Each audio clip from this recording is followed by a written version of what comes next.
રવિ માકડિયા, રાજકોટ જિલ્લા ભાજપ મહામંત્રી। આજરોજ ધોરાજી તાલુકાની મતગણતરી બંને જિલ્લા પંચાયત અને 16 તાલુકા પંચાયતની ચાલુ છે।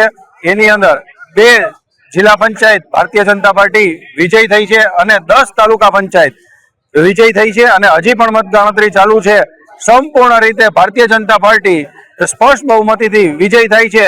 આ વિજય લોકોનો વિજય છે અને ભારતીય જનતા પાર્ટીનું વિકાસની ગથાને આગળ વધારીએ છેવાડાના માનવી સુધી સંગઠન ભારતીય જનતા પાર્ટી ટીમને અને ધોરાજી તાલુકા અને ધોરાજી શહેરની ભારતીય જનતા પાર્ટી ટીમને અભિનંદન આપું છું અને આ લોકોના છેવાડાના માનવી સુધી સારામાં સારો વિકાસ થાય એ મંત્ર સાથે દેશના વડાપ્રધાન નરેન્દ્રભાઈ મોદી સાહેબ, આપણા ગુજરાતના મુખ્યમંત્રી ભૂપેન્દ્રભાઈ પટેલ સાહેબ અને પ્રદેશ અધ્યક્ષ જગદીશભાઈ વિશ્વકર્મા સાહેબ તથા સૌ ભાજપના સિનિયર આગેવાનો વડીલો બધાનો આભાર માનીએ છીએ કે ભારતીય જનતા પાર્ટી વિકાસની રાજનીતિને આગળ વધારે અને લોકોના છેવાડાના માનવીના કામ કરીએ। જનતા પાર્ટીને વિજયનો કોઈ મુદ્દો નથી હોતો। 365 દી 24 કલાક એક કાર્યકર્તા લોકોની વચ્ચે જાય છે, એક કાર્યકર્તા છેવાડાના માનવી સુધી જાય છે। આ વિજય એનો છે।